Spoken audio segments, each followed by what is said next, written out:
Welcome to the Amazing Authorities Podcast, where game changers, visionaries, and category leaders share how they built their brands, platforms, and global influence. Your host is Mitch Carson, international speaker, media strategist, and creator of the Instant Authority System. If you're ready to learn from those who've done it and want to become the go-to expert in your space, you're in the right place. And we went down memory lane of talking about the Broadway stores, which brings a smile to my face. Growing up in LA, I was born, I was a child of the 60s and 70s, I would say, going to discos and all this. But you worked for Broadway and you were in upper management of high-end perfumes. I can't think of a more label-conscious niche than that, and possibly some catty women. Oh gosh, yes, it takes me back when we started reminiscing about that. So when you say Broadway, we're talking about Broadway stores, right? High-end retail stores. And yes, I managed their cosmetic department, 30 women, all running their own cosmetic lines, high-end fragrances, high-end cosmetics. I managed the fur department. I mean, we used to have champagne events and fur events where they brought in racks of furs. I can even tell you stories, Mitch, about how we had somebody come in and grab a handful of furs and go down the escalator. Oh, yes. Thousands and thousands of dollars of furs, probably over $100,000 in Did furs. that person get caught? I don't even remember, to be honest. That was so many years ago. They probably caught him. But well, it's not like California. I think in San Francisco. I never lived there. I don't know if you did, if you ever lived in San Francisco. But it's No, smash and grab city there, and they do nothing. Yeah. Well, they used to, the thing is, we used to have security and everything on them. But when we had the events where, they would bring in the concierge and we would do champagne and hors d'oeuvres, and we did these really high-end events, and these wonderful women would come. All the racks were unlocked. Everything was unlocked. And so people could try them on and model them. And it was fun. It was such fun times. Wow. That really took me back. Thanks for bringing that up. Well, it's memory lane for me because I mentioned a couple other chains that I remember. There was the May Company and there was Orbox, which is a big. My mom used to take me to go buy my my back to school clothes there, and I bought the Pet Rock, which was a real case study. It was that with the 70s, I think it was the Pet Rock. I bought it at the May Company there, and Broadway, of course, the name comes from Broadway, New York, I presume. Mm-hmm. It probably does, actually, but they had so many stores. I don't even remember how many stores they had, but they were nationwide, weren't they? They were no, they were not everywhere. There were a lot of them in California. Boy, I really have to think back. I don't even remember anymore where they all were, but they were all over California. San Diego, and they also had other stores that were part of the company, the overall company. So they had a lot know stores, but gosh, we're going back 40 years. I remember yesterday, much less 40 years ago. Well, like I said, I'm comfortable with my age. I don't hide behind it. I'm also all about being forthright. It shows maturity, not age. So there. Yeah, I'm just getting started, so who cares, right? Yeah, that's right. There's a lot of life to live to keep going. But you're a multi-book author. You've got a magazine called Expert in You. Why are you so lazy, Ann? I tell you what, I know my husband's like, "Are you going to retire anytime soon?" I said, "Why? I'm having too much fun." Golf is overrated, isn't it? I think so. I love pickleball though, but golf is the thing. So no, I feel like I just still have so much I want to do. I mean, I just partnered with somebody on something. We're doing this big high-end program, and I'm just not ready to give up yet. So I'm just one of those crazy kind of people. Oh, it's not crazy. I was retired briefly in 2013 and living in Thailand, and I missed the game. Yeah, I'll tell you what it was, and I'm curious if you thought about this. It was the mental stimulation, and the focus was on saving money with retired people versus how much money you can make. And I wasn't willing to go there.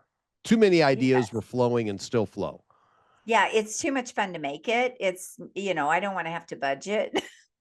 Yeah, exactly right. Well, you're a high-end lady, and you've got the blue. And tell us about the Expert in You magazine.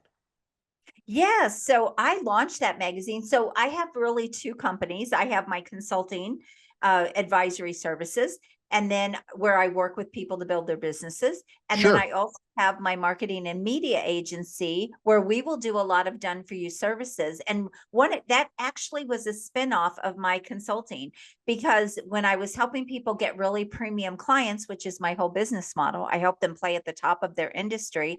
I wanted them to write their book.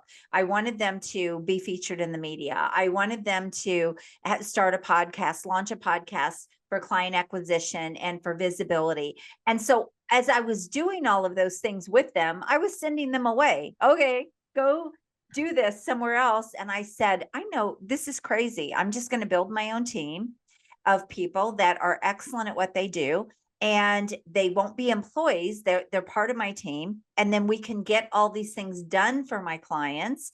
And they don't have to go out and search the people and try to vet the people and figure out who they should get these things done by. So my Expert in You marketing and media agency, we actually offer packages that will do a lot of these things for them. So what are the elements of that package? Yeah, we have a few different packages. So we have one where we will actually write their expert book for them. Okay. I have a couple of different partners for that. So depending on the type of book, and it really is a book that's it's to generate leads for them. It's really to generate clients. So it's written a little bit different than just a typical book. We will launch their show.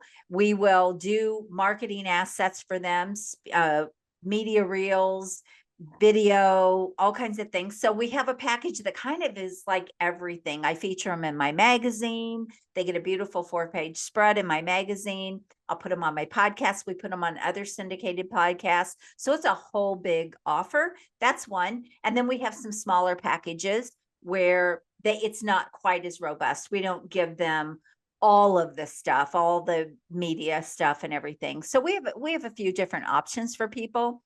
The packages start around 18,000 for the smaller packages, and they go all the way up to 100,000. So that should kind of tell you the level that we work at. Yeah.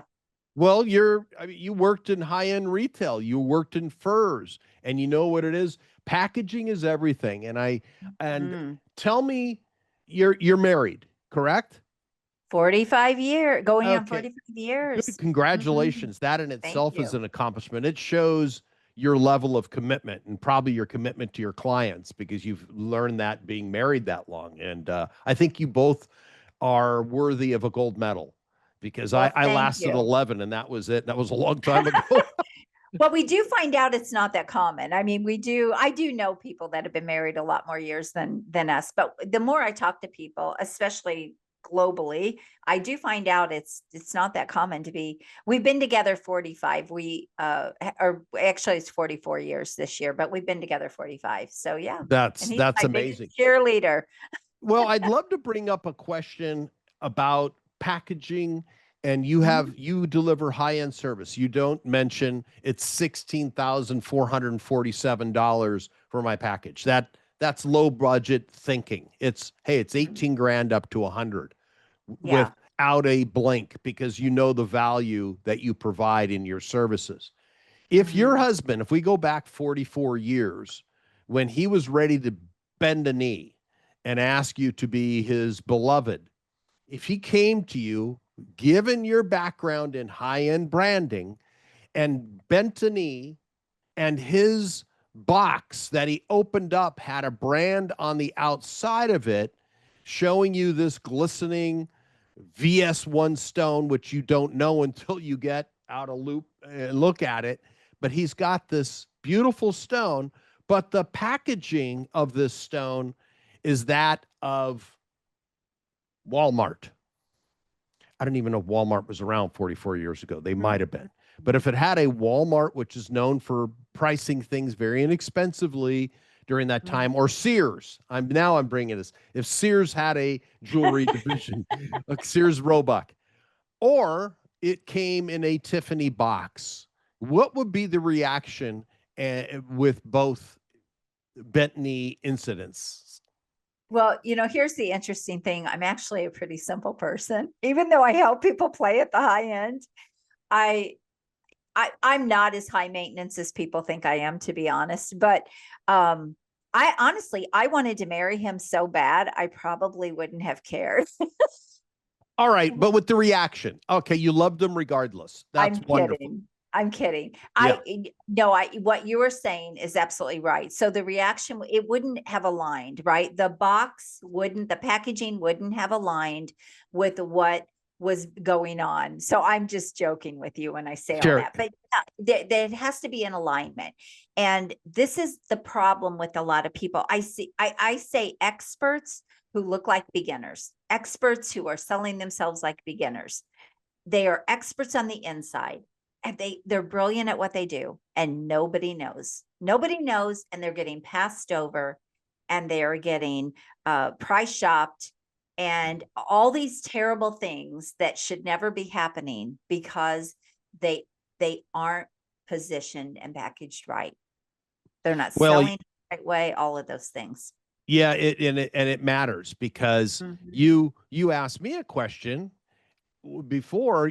Let's see your newest book that just came out a couple months ago, and I mentioned the importance, and it's my opinion, there's a big be the one they choose. It's exactly tying into what we're talking about.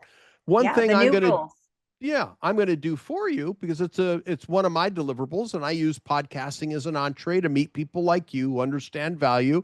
We're going to slap an international bestseller badge on that with the screenshots of proof of you being #1 in the UK and in the US. Yep, we're going to do it. That gives you a bigger shine. And you do that for your clients, putting them in the Expert in You magazine. Now, is that physical magazine or is it's not on racks? It's not on racks, but it is very high end. Sure. And I do send the people that are in it, whether they advertise in it, high end advertisers like jet companies and beautiful travel agencies, high end advertisers, or if they're featured. And I feature a lot of my clients in it. And then I send them physical copies that they can hand out. It elevates their brand. 100%. When they can hand out a copy where they've been featured in 5 or 6 pages, and it's just so beautifully done. It is not, there's so many magazines out there that just aren't luxury looking. They're not high end. And this is premium. So it's at the level of Robb Report or the DuPont Registry level. It's beautiful. Yeah. It's a beautiful magazine. And it's not filled with ads. It's not filled with articles. We don't do little half-page articles. They're beautiful 4, 5, 6-page spreads, and I only take so many people in each issue. So I'm getting ready to do the 3rd issue, actually. So we're just on issue 3, but yeah, I started that because I wanted to be able to feature my clients. I'm like, I can get them in other magazines. I've been in lots of magazines and on the covers, but why not in my own, right? So that's why I started the magazine. Makes sense. And who have you had in there? What is the ideal client for you? Who is that person? Yeah, typically they are going to be experts in their industry and in their field. Here's some of the people that were in my last issue. Jean Drummond. I don't know if you know her. She's all over online, but she is a world record class mountaineer. And she has broken the Guinness Book of World Records for climbing the 7 second tallest peaks. But she is also a leadership coach. She's also a speaker. She's an author. And so she was featured in my magazine, and actually on the cover, I don't know if you can see it behind me. Dave Sanderson is a world-class speaker. And do you know Dave? No, I see his picture though. I don't know him. Amazing guy. He was the last person off the plane when it went down in the Hudson. Oh, And if you remember, years ago when the plane went down in the Hudson, Sully, and he was the last person to get off the plane, he was getting everybody off and helping everybody get off. And I even had him on my podcast, so you can go check that out. But I featured him on my magazine and in my magazine. He's got a great story. Now he speaks all over the world. And he has built this whole leadership coaching program, and he's been a world-class speaker for years, but such a great guy. So he's on the cover of that one, and I am to be determined who's on the cover of this next one. So I like to put people. I was on the first one, which felt a little weird to me, but that was, as my publisher said, it's your launch. You need to be on there. So I'm in I agree. You got to too. beat your chest a little bit appropriately. I'll be honest. I'm always telling people, oh, get over it. You need to be in the spotlight. But when that magazine came out and I was in it a lot, I said, this just feels weird to me. But she said, it's your launch. You need to do it. So anyways, but and then I have some of my clients in there, but they're all experts at what they do. They're brilliant. They have businesses. They're entrepreneurs. They're trailblazers. One of my clients is a surgeon, and she was the first specialty practice to go concierge, and now she's going to be teaching other people how to turn their specialty practice into concierge. So but she was also a dance competitor. And so it's just interesting to see their stories. Okay, here's the link. You can go grab the digital copy, expertinyou.magazine.com, and you can get the digital copies and you can check it out. I would love to do that. I will. Yeah, do that. So, but yeah, so much fun. And so I'm in the process of again launching that third one. But that was the real reason I started it, to elevate my brand and my marketing and media, but also to be able to feature my clients. And you've written how many books? 4. Sorry, I've written 4. Yes. So I have 4 published. Are they, what were the basis of starting a book? Just to give yourself that level of qualification? Was it the first one? Was the second one easier? Yeah. So the second one, I actually used someone, kind of a ghostwriter. It was a collaborative effort, but in the second one, I used more of a ghostwriter with what I wanted to do with that, which I've done it both ways. So I've written my own, I've used a ghostwriter, I've tried it different ways. But the first one I actually wrote because I wanted, when I came into the consulting space after selling 5 of my businesses, I knew this was the next thing I wanted to do. And I love speaking. I've been speaking for years, and I knew that I needed a book to really, for that credibility, even 100% as a consultant and a coach, and to get on stages. And the funny thing is, I hired a book coach. I had really no idea how to write a book and how to publish that. And I hired a book coach, but I had already done an audio series. So if you remember CDs back very in the much. I remember 8 tracks. 15 years ago. And I did a whole series of CDs around, I called it Business Boot Camp. It was really about the foundations of building business and how to start the mindset, the marketing, all the pieces, managing your time, all the things that I kind of learned building businesses over 35 years. So I had the CD series and I had it all packaged and everything. And I start writing this book. And as I'm writing this book, I said to my book coach, I said, I've already written this book. It's all on CDs. I don't need to write this book again. So I kind of took the CDs and we more or less transcribed them and kind of put them into book form, because I had already done the work. And so that was the first book. And then the second one, again, I worked with a ghostwriter on that. And then the third one, I launched. Every time I kind of made a change in my business, I did another book, so that it was relevant to the audience and the people that I was working with at that time. So every time I made sort of a market shift or changed what I was doing, I wrote a book. The third book I wrote when I started working with coaches and consultants and experts to help them build coaching and consulting businesses. And it was also when I figured out my expert in you method and my framework. I went down a lot of the wrong paths when I came into the coaching and consulting space. I worked with a lot of low-end clients when I shouldn't have been. And I was taught a lot of things by mentors that didn't quite land or work. And like I said, I've always worked in premium and always kind of done that. So I took a step back and I said, what's wrong with my business here? Why isn't it going where I want it to go? And I figured out, gosh, Ann, you've always done premium, everything you've ever done. And so I made that shift in my business, and I did that across all industries and started helping everyone do that I worked with, play in the top of their industry and get the best clients and get paid the most. And so I wrote another book around building an expert, business, a coaching and consulting business. And that was an international #1 bestseller. So this last one I wrote, I actually had another one in the works on speaking scaling. And I was getting ready to go speak at an event, and the room of people I was going to be speaking to, I knew that my book was not going to land with them. What I was doing, I'm like, I need to write another book that's going to be relevant for these people. So I did. So that's this one. And I actually really love the way it turned out. And it's still in line with everything I do, but it's great. It can be applied to business owners and entrepreneurs, which is what or professionals. So it really reaches a wider market. That's great. Now, tell me, where do you speak? What types of events do you expose yourself to? Yeah, I don't have to go speak at big conferences and things. I actually have great paydays speaking to small groups.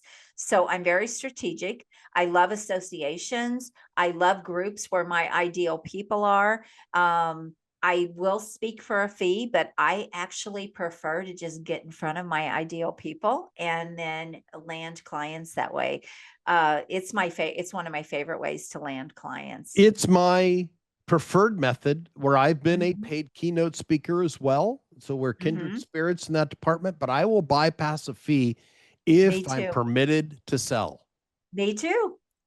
I'm permitted to sell. It's picking up dollars on the ground versus pennies for a keynote. Yes, 100%. I said, nobody's ever paid me over $100,000 for a keynote ever, but I've had paydays like that speaking. So I would all day long do that. And I teach my clients the same thing. Look, the bigger play is to be in front of your ideal people with the right presentation and know how to sell them, because you're already amazing. They just need to know it. They just need to know you.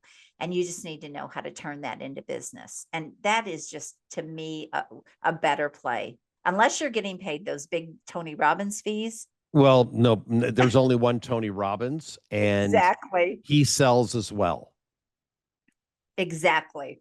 He sells as well. And I learned a long time ago, being a former member of NSA, National Speakers Association. Oh, okay. I was a member of that. It's for there's Toastmasters, which teaches you how to give a 7-minute pitch or presentation, how to speak properly. And it's great for beginners. But the higher level, for professionals who make their living as a stage presenter, speaker, was very different.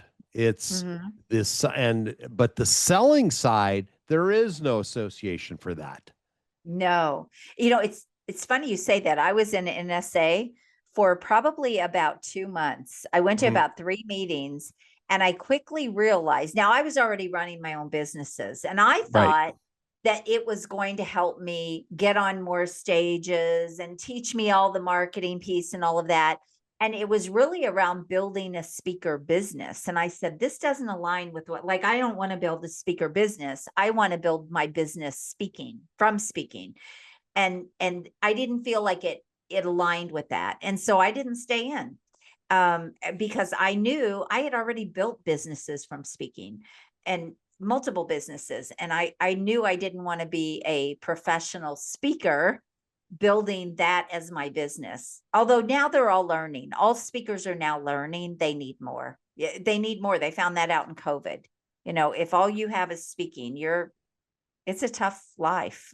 Well, during COVID, I learned the virtual route, what we're doing now. Everything Mhm. I did prior to that, speaking funded my training programs. Mhm. Speaking funded my ad agency that I owned for many years when I lived in Yeah. LA. And then I sold it, that business, to have more freedom to go and travel. And I then segued into brief retirement. But I found that speaking, we're very similar in this way. I went to Mhm. NSA for a few months and realized, Mhm. yes, it's all about building a speaking business, but you can't sell a speaking business. No. There's no goodwill, because if Mhm. Tony Robbins isn't involved in the Tony Robbins speaking, there's no money. One of his No, trainees it has no it's a one weight. and done, right? One and It's a done. and it's a churn. It is a churn. It And is I a huge churn, and you're yeah. only good as the last gig you get as a keynote. Mhm. NSA is great for trainers slash keynote speakers, and very few make any money. Most of them are broke. And the Right. people who make money in the speaking industry have the mindset this is only a tool to get the real money. It is That's a right. tool.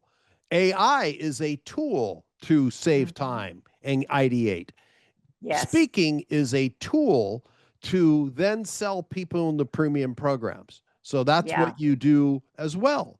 So that's interesting. And how do you land Yeah. these gigs? Is it Yeah, mostly in the area of Missouri, or are you outside, or is it national? I do more around in my local market, but like this morning, actually, I did a virtual speaking event. Somebody, I was an introduction from someone that I was on his podcast. He introduced me to somebody. She runs a group, and she said, "We would love to have you come in and speak." And so at 7:30 this morning, I was online teaching a group of people about, building visibility and marketing and all of that. And so, but that came to me. So a lot of it, and actually the last speaking engagement I did came to me. It was in my local market, but it was a group I had never, didn't even know existed. So that was, and that turned into a really great event for me. So yeah. You got contracts out of it, or deals. Yeah. Yeah. I got clients from it. So yes, high end clients. Yeah. So Perfect. I mean, that's yeah. you use the tool. Your hammer is there. You hammer your programs into them Mhm. effectively. But to live as a keynote speaker is a tough grind. Nope. And I realized that was not my vision. And they Yeah. live for being the keynote for applause. I live for credit cards. Yeah. Well, I love impacting people and I love teaching and training. And I run even VIP virtual events where I Mhm. curate the room and bring people in and teach them and train them and all of that. And sign clients have big paydays out of that. And that's a strategy I also teach my clients. But I find that is way better for my time and the money I make than to go travel around to go speak somewhere. Like it really has to be worth it for me to want to go It's a speak. grind also. It is. It is. And even when I went and did this last event, and it was offline, right? I went and actually spoke at this association. I thought there were going to be some of my ideal people in there. I knew that there were things I could help them with. I didn't really know how it was going to turn out, but it was an hour away. So I thought, okay. And she said, you can sell. I'm like, okay, I'm there. And it turned out to be great. So That's fantastic. So you've got your book that just came out, mhm. and I know that we're going to chat about making that a international bestseller, which Yep. is a deliverable I provide authors and speakers, Mhm. and that'll get you more gigs. And I guarantee it makes a difference. There's one thing being an author. Already you've raised the bar on Mhm. yourself and the perception of others. Perception equals payment. And Mhm. that's how you get paid, based on your perceived value. But then when you are an international bestseller, that's the difference between an A and an A plus. A Yeah. plus students stand out. It's Harvard versus the state college. And that's the Mhm. Harvard is, okay, am I an international bestseller? New Yeah. York Times, that's a different animal. And that is worthy of another conversation, and $400,000 of investment. Right. A lot of people don't know that part, do they? Yeah. It's a big investment. Yes. If you want to be a New York Times best-selling author, you better have a huge responsive list, or you pay the pros to make it happen. And that's the algorithm changes, but that's about 8,000 books sold in a week. Big change. Yeah, very different. So what's the best way for people to get in touch with you, Ann? Yes. So you can go to my website at annlcarden.com and you can grab my books on there. It will take you to Amazon to buy them. But I also have some free resources. You can connect with me. You can find me on social through there. You can book a call if you like what I'm talking about. So yeah, sending you to my website, but also grab my magazine. I love the magazine, and you'll love it too. It's Trailblazers in there, and you'll just get great stuff from that. So go grab that as well. Okay. Well, great. Well, Ann, you've been a great guest as expected. And you also have a podcast. I was a guest on your podcast some months back, and you were a great host. I knew you'd be a superb guest, but you were a great host. Tell us about that. Give us the shameless pitch.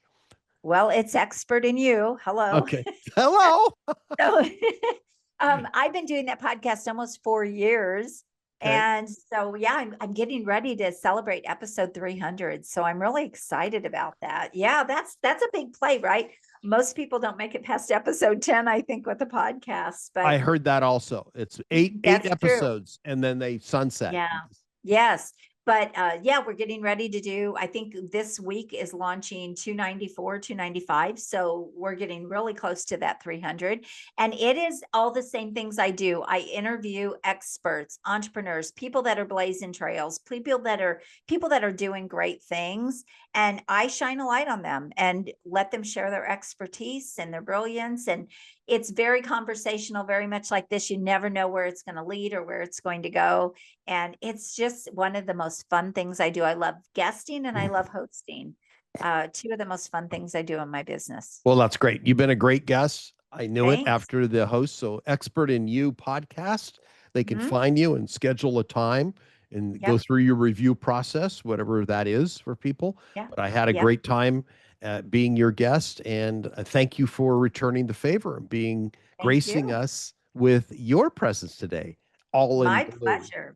My pleasure. Thank you so much. Thanks for tuning in to the Amazing Authorities Podcast. If today's episode inspired you, take a moment to subscribe, rate, and leave a review. It helps more experts like you rise to the top. For behind-the-scenes access and free resources to boost your authority, head to MitchCarson.com. Until next time, stay amazing.